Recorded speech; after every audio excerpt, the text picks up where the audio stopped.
안녕하십니까, 이진우입니다.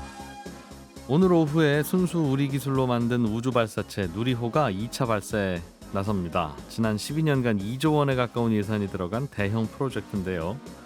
누리호 발사에 이렇게 많은 돈과 시간을 우리가 투자하는 이유는 뭔지, 즉 성공하면 뭐가 좋은지 궁금하신 분들도 계실 겁니다. 그래서 오늘 공부왕 이종훈 시간에 우주 발사체 산업에 대해서 자세하게 좀 공부해 보겠습니다. 우리가 인터넷을 접속할 때 늘 써오던 익스플로러라는 익숙한 브라우저가 있지요. 이걸 통해서 모든 정보에 접근하고 인터넷을 이용하는 게 가능했던 건데, 이 서비스가 지난 15일부로 종료됐습니다. 오늘 트렌드 리포트에서는 인터넷 익스플로러를 대체하는 새로운 서비스는 그럼 뭐가 될지, 어떻게 적응해야 될지 살펴보겠습니다. 손에 잡히는 경제 플러스 광고 듣고 시작합니다. 우리나라가 독자적으로 개발한 발사체 누리호가 오늘 오후 4시에 발사된다고 합니다. 오늘 공부왕 이종훈 시간에는 우주 발사체 산업에 대해서 이 기회에 좀 자세하게 공부해 보려고요. 이종훈 작가님 밤새우시고 또 나오셨습니다. 어서 오세요. 안녕하세요. 눈이 진짜 빨개요. 진짜 힘들었어요. 사실 누리호 때문에 이거 한 3주 전부터 준비를 했었거든요. 우주 발사체 산업. 예. 그러니까 누리호 또 발사가 연기됐잖아요. 예. 지난주에도 이 관련된 이야기를 할까 했었는데 한 3주 가까이 제가 우주 발사체 로켓에 대해서 공부를 하고 있으니까 저희 9살 아들이 묻더라고요. 아빠 왜 로켓 공부해? 지구를 구해보려는 줄 알고. 로켓과 우주 발사체가 동의어입니까? 우주 발사체라는 게 로켓으로 지금 쏠 수밖에 없죠. 로켓으로 우주 발사체를 쏘는 거예요. 로켓이 우주 발사체예요. 로켓이 우주 발사체죠. 로켓이 우주 발사체죠. 네, 로켓 안에 들어있는 위성 같은 건 위성체라고 하죠. 그 로켓에 태우고 우주로 보내는 건데, 네. 그 보내는 이제 택배 오토바이 같은 게 그렇죠. 로켓이라고 네. 부르기도 하고 우주 발사체라고 부르기도 네. 한다. 네. 일종의, 그러니까 좀 전에 제가 말씀드렸듯이 택배 비슷한 거네요. 그러니까 그렇죠. 그죠? 우주로 첨단 원하는 택배. 지점에 딱 그 원하는 물건을 갖다 놓는 거. 예. 그 자리에 놓는 거. 특히 위성 같은 경우에 궤도에 딱 올려놓는 거. 그게 이제 우주 발사체 기술의 핵심이죠. 위성을 만드는 것도 어렵지만 우주로 보내는 거니까 우리 같은 배송, 경우에 배달. 순수 기술로 위성은 이미 과거에 만들었죠. 성공했죠. 근데 이제 그 위성을 쏘아 올리는데 발사체 로켓이 없으니까 러시아의 로켓에 탑재해서 쏘아 올린 적이 있죠. 위성 만드는 게 어려워요? 아니면 발사체 배달하는 게 어려워요? 발사체가 더 어렵습니다. 그렇다면서요? 네. 참 신기하죠. 보통은 배달은 그냥 열심히 음식 만들기. 음식이 어려운데, 제가 보기엔 배달은 저도 할 수 있을 것 같은데, 이게 이 산업에서는 안 그런 모양입니다. 어렵다는 말은 돈이 된다는 얘기죠. 그렇겠죠? 네. 하고는 쉽고 아무나 못하고. 예. 진짜 아무나 못하는 게, 실제로 발사 기술을 갖고 있는 나라가 6개의 나라밖에 안 돼요. 발사체 기술 같은 경우에 우주로 로켓을 쏘아 올릴 정도가 되려면 ICBM, 대륙간 탄도 미사일 기술을 갖고 있거나 아니면 그런 기술을 도입한 국가 정도가 이제 개발이 가능한데, 미국, 러시아, EU, 중국, 일본, 인도 이렇게 총 6개 나라가 지금 이 기술을 자체적으로 보유하고 있고, 예. 오늘 누리호가 발사에 성공하면 우리가 세계에서 7번째 나라가 되는 거예요. 근데 돈이 정말 많이 든다는 게, 우주 산업 같은 게, 우주 산업은 이제 크게 앞서 말씀드렸던 대로 위성을 제작하는 위성체 산업이 있고, 네. 또 위성 서비스 산업도 있고, GPS는 통신 서비스 같은 위성 서비스 산업이 있고, 예. 또 위성에서 보내지는 신호를 수신하는 지상 장비 같은 산업이 있고, 그리고 발사체 산업, 이렇게 예. 나눠지는데요. KDI가 작년에 내놓은 보고서를 보니까 2020년에 우주 산업의 시장 규모가 4,470억 달러, 우리 돈으로 577조 2천억 정도의 규모를 보유하고 있고요. 매년 이 정도 돈을 전 세계가 쓴다, 우주 네. 산업에. 그리고 점점 증가하는 추세고, 특히 이제 뱅크 오브 아메리카나 메릴린치 증권이 내놓은 2040년 우주 산업 전망치를 보면 예. 27조 달러, 우리 돈으로 3경 4,897조 5천억에 이를 전망이다, 이렇게 얘기를 해요. 근데 규모가 어마어마한데 발사체 산업은 큰 비중을 차지하진 않아요. 앞서 말씀드린 대로 발사체 기술을 갖고 있는 나라도 극소수고 많지도 않고. 네. 게다가 이제 그 우주 산업에서 지금 현재 가장 큰 비중을 차지하는 게 이 위성 산업이거든요. 73% 정도의 비중을 차지합니다. 위성 만드는 게 중요하다. 위성 만들고 위성 서비스하고 위성의 신호를 수신하고 이런 것들이 중요하다는 거죠. 그러니까 위성 산업 같은 경우에 2020년 기준 매출이 우리 돈으로 349조 원 정도 되고, 발사체 산업 같은 경우는 우리 돈으로 6조 8,417억 원 정도 규모입니다. 예. 근데 앞서도 말씀드렸지만 우주 산업이라는 게 위성이든 사람이든 지구에서 우주로 쏴야 되잖아요. 보내야 되잖아요. 그렇죠. 그러니까 우주가 아무리 가치가 있더라도 거기까지 도달하지 못하면 그림이 떡이거든요. 네. 그러니까 발사체 산업이 없으면 우주 산업은 지탱이 불가능한. 그거야 그럴 것 같아요. 우주 산업의 핵심 중에 핵심이 바로 이 발사체 산업. 주방에서 음식을 만들어도 네, 제가 앉은 테이블까지 갖다 주셔야 먹죠. 그렇죠. 그건 알겠는데 발사 기술을 꼭 그 나라가 갖고 있어야 되냐? 갖고 있으면 좋겠으나 음.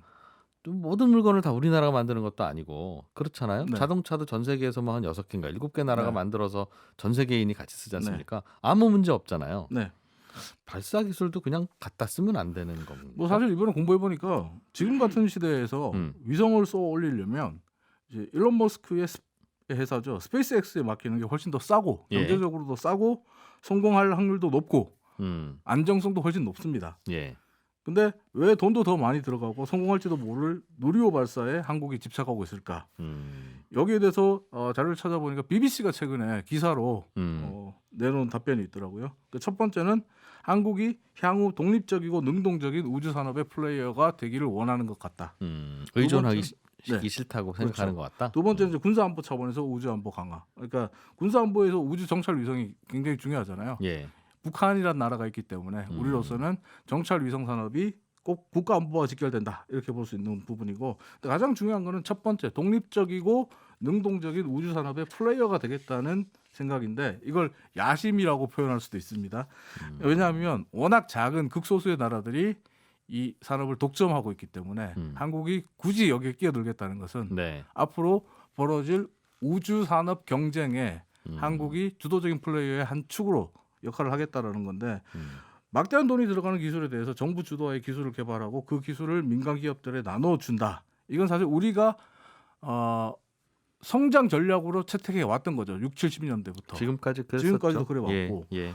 그리고 민간 기업들이 만약에 우주 산업이라는 새로운 글로벌 경제 전쟁에서 어떠한 기술과 능력을 확보하게 된다면 이 경쟁에서 뒤처지지 않고 미래 먹거리를 발굴하는 데 큰 도움이 될 것이다. 그러니까 대한민국의 미래 먹거리와 직결된 문제다라고 보는 시각이 있다는 거죠. 지금은 정부가 정부 돈으로 이 발사 기술을 개발해서 나중에 민간 기업들과 민간한테 함께 줄 거예요. 네, 같이 함께 하고 있다는 개발하면서 거예요? 그들에게 노하우도 쌓게 하고 또 기술 이전도 해줄 것이고. 예. 그러니까 지금 당장은 스페이스X의 발사를 의뢰하는 게 돈도 덜 들고 안정성이 높아요.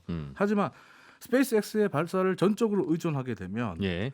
과거 나로호 발사 때 우리가 그 러시아에게 끌려다닌 것처럼 향후 우주 산업 경쟁에서 미국과 스페이스X 같은 민간 기업들에게 끌려다닐 수밖에 없다. 외국계 민간 기업들에게 끌려다닐 수밖에 없다. 이래서 이제 그 우리가 발사 기술을 독자적으로 개발하겠다라는 의지를 보이고 있는데 제가 생각할 때 발사 기술을 갖고 있으면 이번에 공부해 보니까 그 자체가 돈이 돼요. 그래서 우리가 뭔가 독자적으로 하려고 하는 건 그 자체가 돈이 되는 거. 네. 예를 들면 자동차 산업이나 휴대폰 산업은 전 세계 모든 나라가 휴대폰 네. 다 만들지 않잖아요. 네. 몇몇 나라가 만들고 그렇죠. 우리나라도 그 중에 하나인데 야, 이거 만들기만 하면 잘 팔려. 돈 돼. 이거 하나. 돈이 되는지는 모르겠지만 이거 없으면 우리는 큰일 나는데 이 자꾸 안 해주려고 그러고 이게 하기 어렵네. 이거는 우리가 좀 해야 되겠다. 그러니까 그냥 석유 사다 쓰지 왜 자꾸 동해안 서해안 가서 자꾸 석유 시추를 하세요라고 하는 게. 근데 발사체 기술을 좋은 거니까. 만약에 정말 예. 스페이스X나 이런 미국 기업들에게 의존하게 되면요, 우리가 반대로 나중에 곤란한 처지가 될 수도 있어요. 스페이스X가 순위를 정할 수 있잖아요. 번호표 뽑고 기다려야 되니까. 그리고 우리가 먼저 얘기를 했는데 네. 다른 나라가 돈을 더 준다고 해서 뭐 뒤로 후순위를 밀릴 수도 있고. 음. 예를 들어 그게 지금 통신 위성이나 상업 위성이면 괜찮은데 예. 군사와 관련된 안보와 관련된 위성입니다. 그러니까 안 쏴주겠다. 예. 아 그건 안 돼 너희들은. 올해 그럴 말고 수도 내년에 있다는 거죠? 쏴줄게. 그리고 내년에 됐는데 내후년에 쏴줄게. 이러면 우리가 끌려다니는 거잖아요. 군사 목적으로 얘기하시니까 네. 좀 더 솔직한 질문을 드려버리면 그거 안 해주겠다는 건 미국이든 중국이든 우리가 독자적으로 위성을 쏘는 거가 탐탁지 않은 상황일 때 스페이스X든 뭐든 안 쏘아 올려주겠다는 건데 그렇죠. 우리가 독자적인 발사 기술이 있으면 네. 그때 미국이나 중국이나 러시아나 일본을 무시하고 우리가 쏘아 올릴 수 아니, 있어요. 물론 기술만 협의는 있다고? 해야죠. 무시하면 안 되죠. 음. 한미일 군사 동맹이라는 게 있으니까 무시하고 쏘면 안 되는데. 그래서 협의가 돼서 협의가 네. 되면 그냥 민간 스페이스X를 이용해도 될 거고 네. 협의가 안 되면 우리 기술이 있어도 못 쏘는 거지 않습니까? 근데 이제 그 BBC는 그런 얘기를 하더라고요. 음.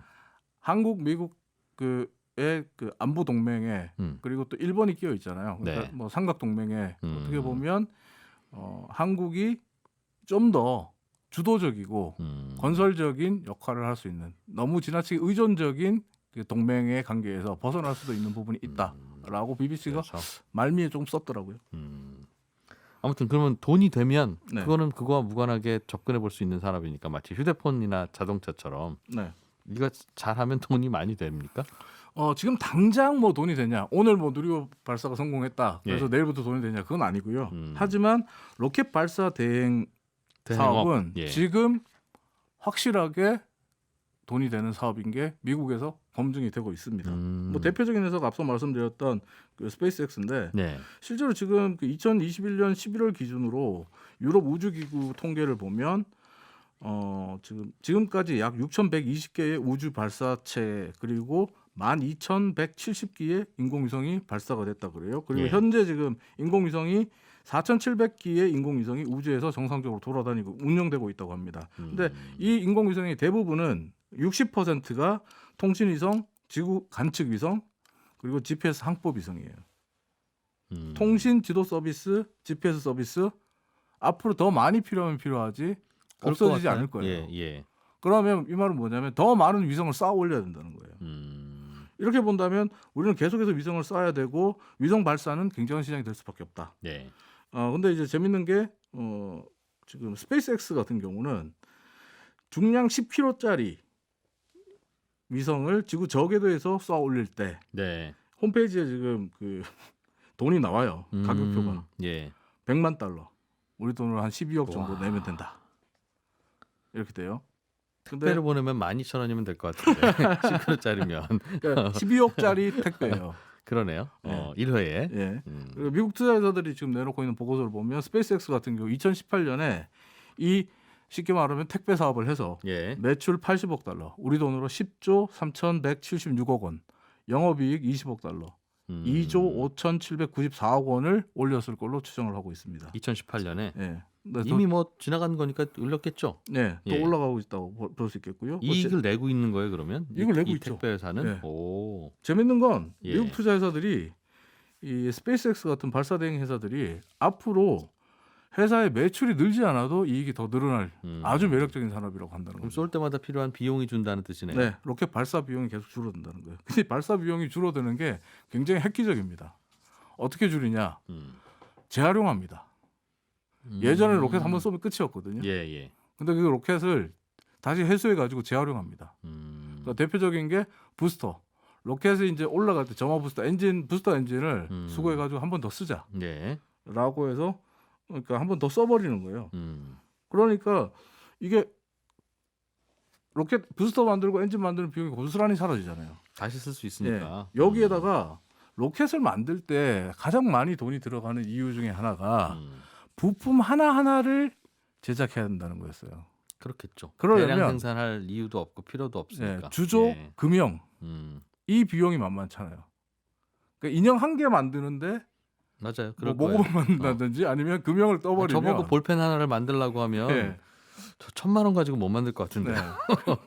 그런 상황이 된단 말이에요. 예. 그러니까 이걸 소량 제작을 위해서 금형이나 주조 작업이 너무 많은 비용과 시간이 들었거든요. 근데 지금은 그러지 않습니다. 3D 프린터로 만들어 버려요. 아, 뭘요? 로켓을요? 네. 오, 로켓 부품을 3D 프린터로 부품 만들고 하나하나를. 아니요. 요즘은 어떻게 가지? 처음에는 부품 하나하나를 3D 프린터로 뽑았어요. 네. 근데 이제 통으로 뽑아요. 부품 어차피 하나하나 뽑아가지고 연결해야 되잖아요. 연결까지 우리가 해줄게 그냥. 연결까지 3D 된 프린터로. 예. 3D 프린터를 뽑아버려요. 이 대표적인 회사가 바로 미국의 Relativity Space라는 회사인데 이 회사는 3D 프린터로 로켓 제작에 들어가는 부품 수를 기존 로켓의 100분의 1로 줄였습니다. 그리고 로켓 제작 기간도 60일 이내로 줄였어요. 그러다 보니 자꾸 원가가 떨어진다. 심지어 엔진까지 3D 프린터로 만들거든요. 근데 로켓 이제 이름이 이 회사가 만든 로켓 이름이 테란 R이라는 이름인데 이 로켓이 2024년경에 발사하겠다라고요.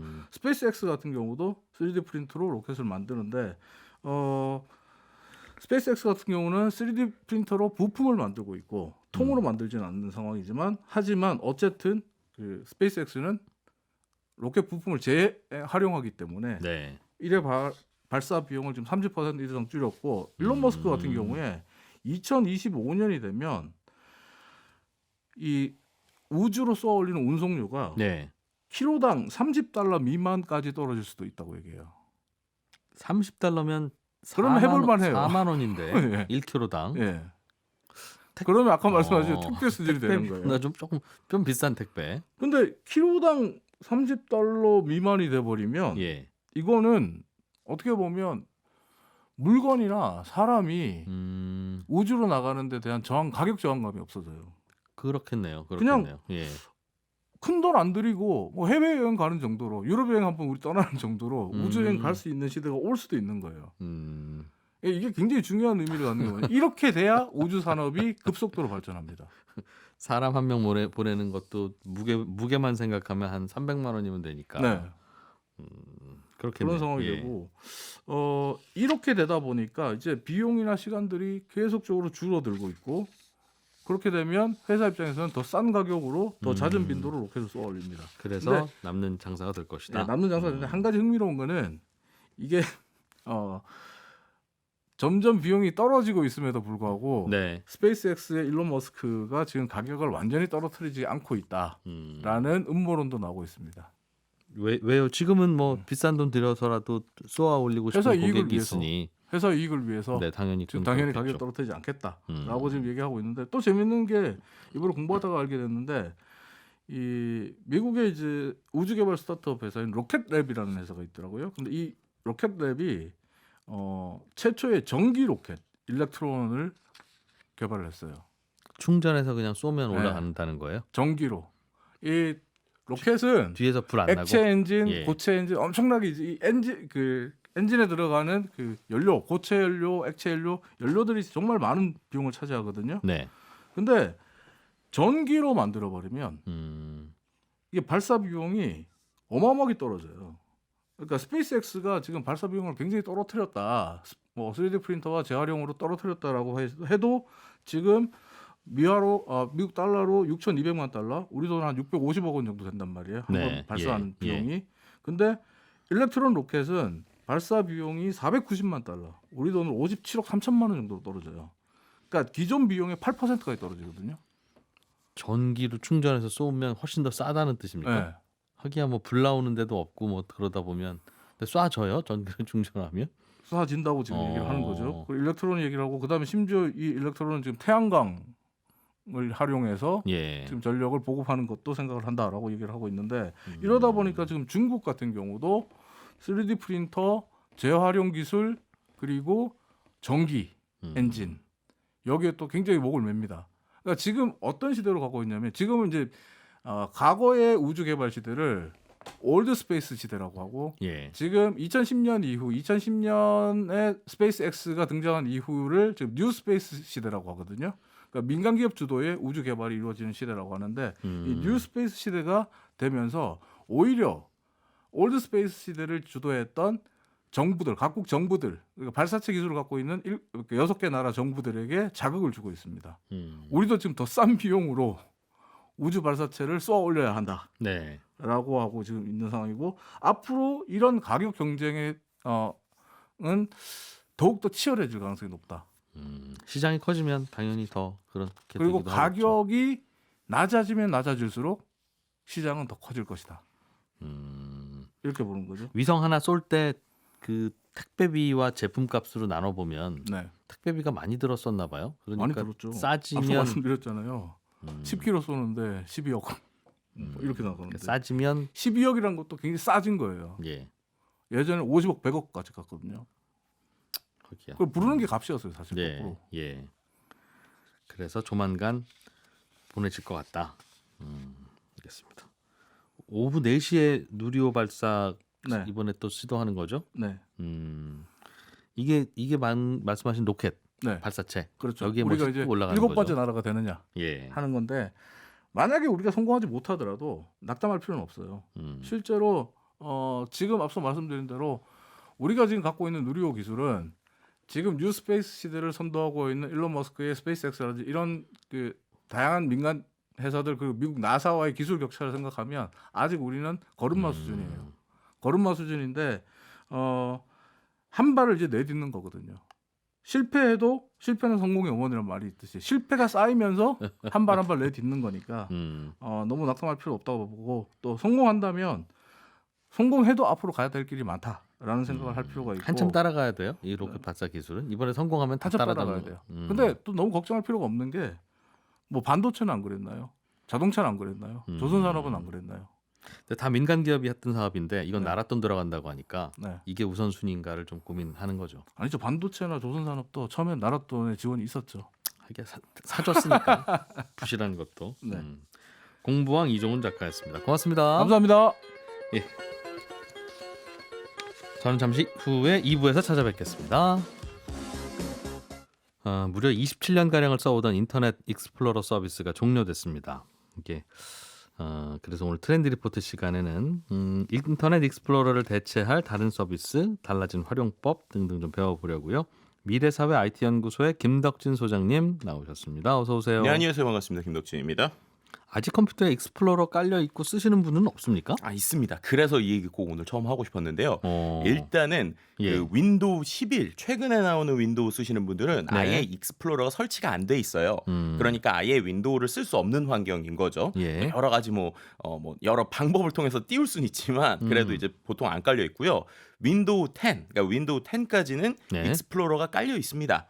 그래서 이제 익스플로러를 그럼 접속하면 지금 안 되느냐? 되긴 됩니다. 그러니까 되긴 되는데요. 예를 들면 네이버나 다음 같은 국내 사이트들은 들어는 가져요. 네. 들어가지고 실행이 되고 근데 거기에 이제 보안의 위험이 있다, 지원이 끝났다 이런 얘기들이 나오고는 있고요. 근데 이제 구글이나 페이스북, 뭐 인스타그램, 틱톡 요런 특히나 이제 페이스북이나 인스타그램, 틱톡, 유튜브 같은 경우에는 아예 주소를 치면 접근이 안 돼요. 그래서 익스플로러에서 안 되고 그 익스플로러의 그 다음 버전이라고 할 수 있는 이제 마이크로소프트에서 나온 엣지로 자동으로 연동이 되거나 혹은 억지로 계속 들어가려고 하면 안 들어가진다고. 이 웹사이트 이 브라우저에선 지원이 종료됐다 혹은 이것보다 더 나은 게 있다라고 들어가지거든요. 그래서 결론을 말씀드리면 국내 사이트는 들어가지는데 그래도 안 쓰시는 게 좋습니다. 왜냐하면 일단 지원이 끝났다는 얘기는 쉽게 말하면 더 이상 뭐 만약에 네가 익스플로러 쓰다가 네. 바이러스가 걸린다. 혹은 뭐 보안에 문제가 생겼다. 그래도 마이크로소프트가 책임지지 않겠다라고 생각하시면 돼요. 똑같은 사이트를 네. A라는 브라우저로 들어가는 거와 지금 B라는 브라우저, 익스플로러로 들어가는 거의 차이인데 네. 같은 사이트에 접속했는데 브라우저를 다른 걸 쓰면 네. 감염이 될 수 있어요? 그러니까 정확하게 표현드리면 인터넷에는 예. 수많은 보안 이제 해킹을 뚫기 위한 그러니까 그 보안을 뚫기 위한 여러 해커들의 장난이 있을 거잖아요. 예. 근데 예를 들면은 우리가 보통 해킹이라고 하면 공격하는 사람하고 수비하는 사람이 계속적으로 뭔가 싸움을 하겠죠. 근데 업데이트를 한다는 건 만약에 이번에 어떤 일종의 뭐 예를 들면 우상단으로 공격하는 공격 패턴이 발견이 됐어요. 그럼 그 공격 패턴을 막아주는 것들이 업데이트라는 것들을 통해서 행위가 되는 거잖아요. 예. 그럼 예를 들면은 B라는 브라우저에는 야 우리가 그 해커들이 오른쪽으로 공격하는 게 많으니까 그걸 막을 수 있는 걸 만들어서 업데이트를 계속 하는 거예요. 그동안 네, 그렇죠. 그런데 이제 더 이상 지원이 안 되는 브라우저로 들어오면 이미 다른 브라우저에서는 그 공격에 대해서 막을 수 있는 게 예를 들면 6개월 전에 이미 해결이 된 문제인데 이 브라우저에서는 그게 업데이트가 안 되니까 예. 6개월 전에 공격 패턴이 그대로 적용이 된다라고 생각하시면 돼요. 그럼 우리가 예를 들면 네이버에 접속하든 MBC 홈페이지에 접속하든 네. 접속하면 거기에 해커들이 기다리고 있다가 이 친구는 보안이 약한 브라우저로 들어왔네? 네. 하고 거기 해커들이 그쪽을 공격한다는 뜻인가요? 보통 그렇다기보다는 예. 수많은 함정을 파놓는다라고 설명을 드리면 좋을 것 같아요. 웹사이트에서? 예, 그렇죠. 뭐 예를 들면 네이버 같은 이제 유명한 사이트들이 제일 많이 하는 행동이 예. 비슷한 뭐 예를 들면은 뭐 네이버닷컴, 뭐 mbc.com이 아니라 네. 뭐 mbc. 뭐 co.kr 뭐 이런 거 말고 만약에 네. 오타를 칠 수 있잖아요. 그런 잘못된 오타를 잘못 치면 네. 그런 브라우저를 좀 그 도메인을 사놔요. 네. 그다음에 비슷하게 만들어서 그 사이트가 마치 그거 있냐. 네. 예를 들면 이건가 보다 클릭할 수 있게 이런 것들을 좀 많이 하거든요. 네. 근데 예를 들면 최신에 업데이트된 브라우저들은 그런 것들에 대한 인지를 다 하고 있기 때문에 그 사이트에 들어가면 이거는 피싱 사이트입니다. 해킹되는 알려준다는 사이트입니다. 이렇게 거죠? 알려주는 거고요. 그리고 그런 것처럼 또 기존 이제 익스플로러를 우리가 많이 썼을 때 예전에 한 5년 전, 10년 전에 뭐 툴바 이런 거 많이 보셨을 거예요. 네. 그래서 인터넷을 뭐 쉽게 해줄 수 있게 뭐 즐겨찾기도 주고 또 거기서 뭐 마우스로 하면 여러 가지 뭐 뒤로 가기도 하고 근데 그런 툴바들에 많은 것들이 그 안에다가 일종의 코드를 심어 놓는 거예요. 그래서 이 툴바를 설치했을 때 첫 화면이 무조건 뭔가 광고 사이트로 넘어간다거나. 예. 근데 그런 것들이 기존에 나오는 브라우저, 그러니까 최근에 나오는 업데이트된 브라우저는 그런 것들이 다 막히게 되는데 말씀드린 대로 익스플로러라고 하는 것들은 구조적 취약성도 있고 그리고 그 안에서의 업데이트가 안 되는 두 가지 문제 때문에 이런 문제들이 생겼다. 뭐 이렇게 설명드릴 수가 있습니다. 안 쓰는 게 좋다. 그렇죠. 굳이 안 쓰라고 막 그렇게 돼 있는데 근데 거기서 안타까운 거는 안 쓰고 싶어도 쓰시는 분들, 쓰셔야 되는 분들이 특히나 우리나라에 좀 많이 존재한다. 왜요? 그러니까 이게 참 이제 아이러니한 이야기인데요. 예를 들면 우리가 아까 말씀드린 대로 뭐 인터넷 익스플로러에서 유튜브를 들어가는 이럴 때 그럴 때 서비스가 막혀버리면 오히려 소비자가 들어가고 싶어도 못 들어가잖아요. 근데 몇몇 사이트는 다른 브라우저로는 안 들어가지고 익스플로러로만 들어와라고 가이드를 주는 사이트가 여전히 존재한다. 그래요? 네. 어. 그리고 제가 그걸 조사를 해보니까 예. 뭐 언론들에서도 지적한 것들도 있는데 제가 한 번도 봤거든요. 근데 그런 사이트들의 특징이 참 안타까운 건데 이른바 갑의 위치에 있는 사이트들이 많이 그렇습니다. 공기업 사이트? 네, 그럴 수도 있겠지만 제일 대표적인 금융회사 건 사이트? 입찰하거나 조달청. 뭐 조달청이 아니죠. 조달 관련 사이트입니다. 이제 조달청 공식 사이트는 아니고요. 예. 그런 이제 일부 공공기관의 조달 관련 사이트나 음. 아니면 일부 공공에서 입찰을 들어가야 되는 사이트나 예. 아니면은 이제 또 심지어 어디는 택배 송장 사이트가 아직도 익스플로러로만 돼 있어요. 그러니까 이제 그런 분들은 내가 뭔가 나 좀 최신 업그레이드된 브라우저 쓰고 싶고 최신 컴퓨터 쓰고 싶은데 예. 그것만을 위해서 아이러니하게 해야 되는 뭐 이런 상황이 발생하는데요. 근데 실제로 이런 게 우리나라의 좀 다른 산업에도 좀 존재해요. 어떤 거냐면 인쇄 산업에서 좀 그런 게 있습니다. 그 이제 실제로 이제 충무로에서 인쇄 많이 해보신 분들은 좀 여전히 아실 텐데 네. 저도 이제 한 2000년 초반 이럴 때 약간 이렇게 출판 쪽도 좀 했었거든요. 근데 그때 느꼈던 게 지금 맥 있잖아요. 맥, 네. 애플 맥. 예. 근데 애플 맥이 지금처럼 최신 버전 컴퓨터가 있어도 그 컴퓨터를 못 써요. 왜 못 쓰냐면 거기에 이제 그 출판용에 있는 인쇄기 있잖아요. 그 인쇄기에 연결돼 있는 컴퓨터 그리고 거기서 소프트웨어가요. 옛날 컴퓨터에서밖에 안 돌아가요. 그러니까는 제가 뭔가 출력을 하려고 하면 네. 그 옛날 컴퓨터 버전에 맞는 거를 줘야 음. 그래야 그게 인쇄가 되지. 그 소프트웨어가 업데이트가 안 되고 있었다는 뜻이네. 그렇죠. 그 이유가 거기엔 몇 가지가 있었는데 첫 번째는 이제 그 소프트웨어를 만들던 업체들이 좀 망했어요. 예. 그래가지고 이제 한국용 버전이 안 나왔고 폰트 이런 걸 바꾸나 기기를 바꾸면 돈이 엄청 많이 들거든요. 예. 그러니까 그 상태로 유지가 되고 있는 상황에서 지금은 이제 PDF라고 하는 어떤 변환 프로그램에서 변환을 해서 쓰는 방식이거든요. 그러니까 결국 지금 이것도 인터넷 익스플로러를 억지로 써야 되는 몇몇 사이트들이 있어요. 근데 그런 상황에서 지금 인터넷 익스플로러를 못 쓰게 되잖아요. 그래서 약간 대안처럼 쓰는 방식이 뭐냐면 인터넷 익스플로러를 만든 마이크로소프트에서 그 다음 버전인 엣지라는 걸 만들었잖아요. 예. 엣지라는 브라우저가 있습니다. 근데 그 브라우저에 호환 모드 같은 게 있어요. 그래서 그 브라우저에 인터넷 익스플로러에서 접근하는 것처럼 호환을 해서 쉽게 말하면 풀어주는 거예요. 변환 프로그램처럼. 그렇게 하면 접근이 되거든요. 근데 그것도 근원적인 문제가 있는 게 그렇게 하면 아까 말씀드린 보안의 취약점들 있잖아요. 그 보안의 취약점을 거꾸로 열어주는 꼴이 되는 거예요. 그럼 그러나 저러나 보안이 취약하면 익스플로러를 그냥 지우지 말고 갖고 있다가 네. 익스플로러로만 접속이 됩니다라고 되어 있는 그 업데이트 안 된 게으른 사이트에 들어가야 되면 익스플로러로 쓰면 되네요, 그냥. 그러니까 근데 그게 참 안타까운 게요. 예.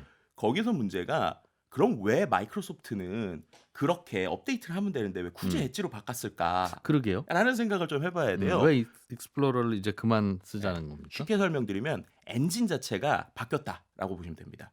우리가 자동차로 치면 자동차도 1세대 엔진, 2세대 엔진, 3세대 엔진 이런 게 있을 거잖아요. 예. 그런데 이제 1세대 엔진을 갈아서 고쳐서 써더라도 한계점이 있겠죠. 그러니까 한계를 바꾸기 위해서는 엔진 자체가 바뀌어야 되는 거란 말이에요.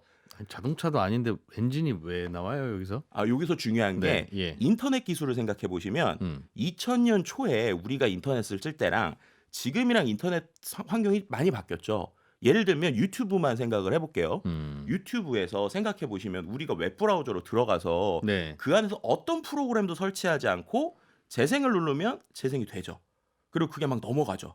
또 어떤 사이트를 보면 제가 뭔가를 설치하지 않았는데도 인터넷 그러니까 브라우저 안에서 거의 뭐 게임 같은 게 막 돌아가기도 하고 막 그렇잖아요. 네. 그런 것들이 그 안에 있는 인터넷 안에 있는 표준 기술이나 엔진 기술이 발전해서 그런 거라고 보시면 돼요. 그러니까 예전에 인터넷으로 치면 우리가 유튜브에서 동영상 플레이를 하나 하잖아요. 그럼 그때마다 새로 고침을 인터넷을 브라우저를 새로 고침을 해야 되거나 아니면 넘어가거나 이런 거 할 때마다 계속 기다리세요 그래야 되는데 이런 것들이 계속 업그레이드 되고 있었잖아요. 그러니까 그러한 표준화된 기술들이 업그레이드 되고 있는 상황에 예. 맞춰서 다른 이제 어떻게 보면 인터넷 익스플로러 다음 버전의 브라우저들은 거기에 맞춰서 그 다음 세대 엔진에서 시작한 거라고 보시면 돼요.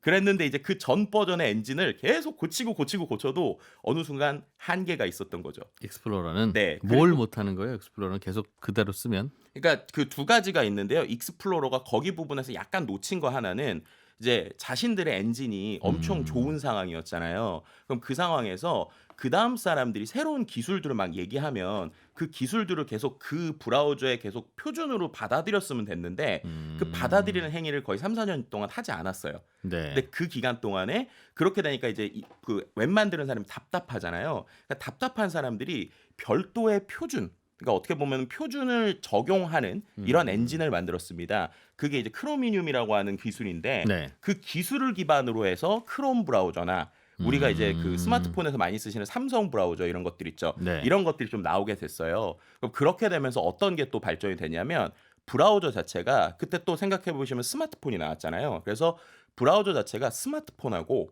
그 다음에 컴퓨터에서 쓰는 게 연동이 되거나 그 두 개를 이제 같이 좀 조합해서 쓸 수 있게 예. 둘 다 표준이 된 거예요. 근데 이제 아시겠지만 인터넷 익스플로러는 PC에서만 쓸 수 있잖아요. 그렇게 되니까 모바일용 익스플로러를 만들 수가 없는 거죠. 이제 그런 상황에서 아주 빠른 시간에 크롬이라고 하는 구글 브라우저가 구글이 가지고 있는 여러 가지 웹 서비스와 함께 어떻게 보면은 그들의 어떠한 점유율을 급속도로 늘렸다라고 설명을 드릴 수 있을 것 같습니다. 그래서 익스플로러는 망하게 생겼네요. 그럼 네, 그래서 이제 그게 이제 좀 이 여기서 좀 우리가 생각할 수 있는 게 익스플로러가 왜 그럼 그렇게 됐을까를 봤을 때 한때 익스플로러의 점유율이 95%까지 간 적이 있어요. 예. 거의 모든 사람들이 인터넷 하면은 그건 인터넷이 아니라 익스플로러다 이렇게 예, 생각하셨고 실제로 이제 교과서 같은데도 그 익스플로러의 아이콘 자체에 그냥 인터넷 이렇게 써 있는 경우들도 많고 PC방 가도 막 그런 네네. 경우가 많았단 예. 말이에요. 그랬는데 그게 왜 그랬을까라고 생각하면 일단 첫 번째로 인터넷 익스플로러가 95%까지의 점유율을 차지하게 된 건 어떻게 보면 마이크로소프트 윈도우의 힘이었죠. 윈도우에 끼워서 파니까. 그렇죠. 우리가 알다시피 넷스케이프라고 하는 예전 브라우저가 있었는데 윈도우가 이제 윈도우 자체에 끼워 팔기를 하면서 이게 점유율이 확 올라갔단 말이에요.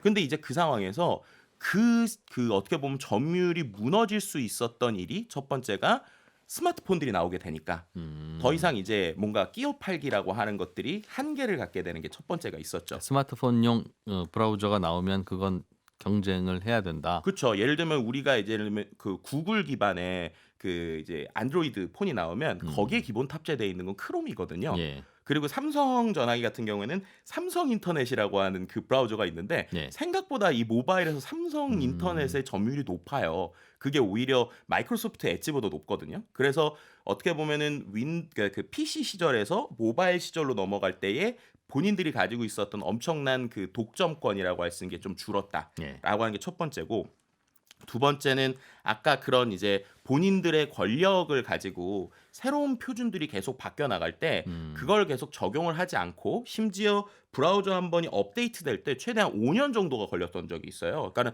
5년 동안 업그레이드가 안 됐던 거예요. 엔진이 안 바뀌었던 거예요. 예. 그렇게 되니까 사람들이 답답한데라는 상황에서 문제가 한 번 크게 터졌던 게 이게 바이러스 보안에 취약하다라고 하는 게 미국에서 한번 나온 적이 있습니다. 이제 그렇게 되다 보니까는 오히려 미국에서 이거 해결 안 되면 이거 더 이상 쓰지 마라라는 식의 정부에서까지 얘기가 나왔었거든요. 그게 2014년이에요.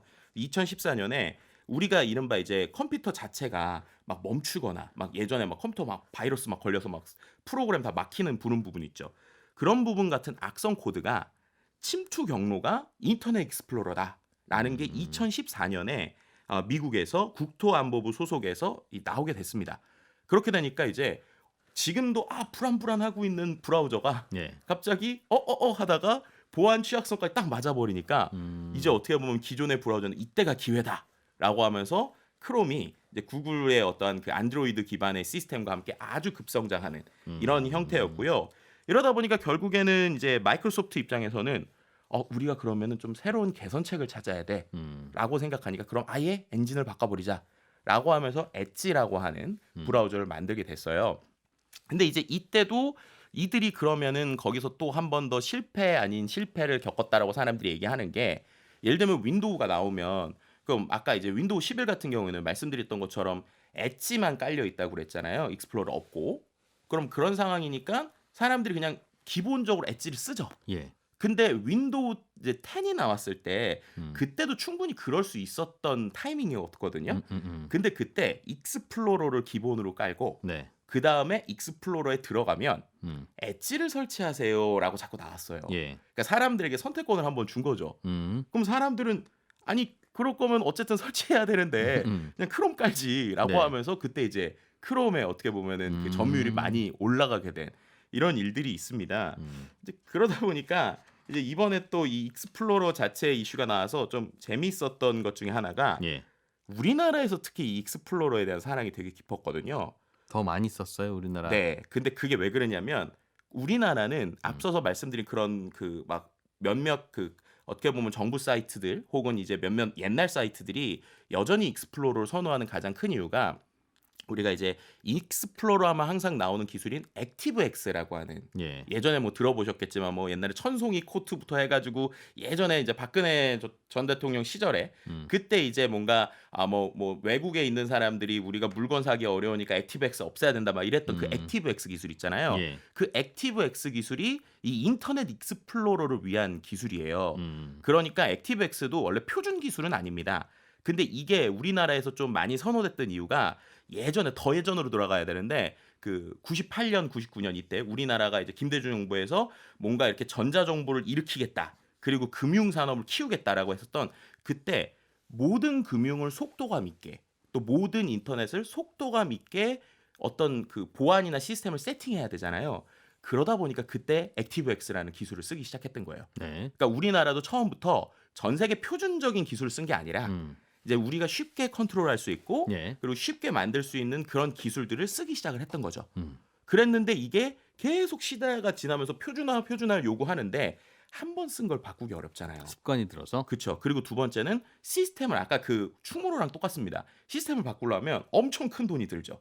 다른 나라는 그걸 어떻게 했길래? 그러니까 다른 나라는 이제 그렇기 때문에 속도감이 늦었지만 표준을 지키려고 했었던 거예요.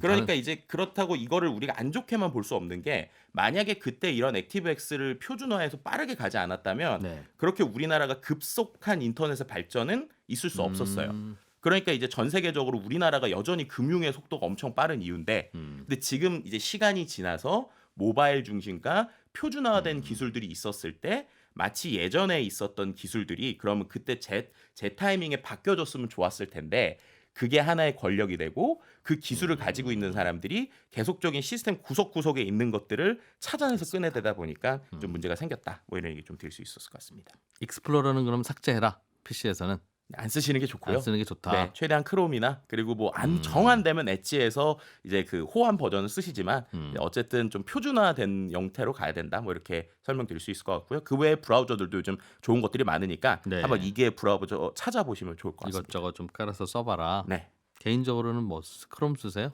저는 크롬 쓸 때 요즘 느려져가지고 예. 국내에서 나오는 네이버 웨일도 좀 괜찮고 뭐 삼성 모바일도 나쁘지 않은 것 같습니다. 미래세와 IT 연구소 김덕진 소장이었습니다. 고맙습니다. 네, 감사합니다. 예, 점심 맛있게 드시고 저는 내일 아침 8시 30분에 손에 잡히는 경제에서 인사드리겠습니다. 이진우였습니다. 고맙습니다.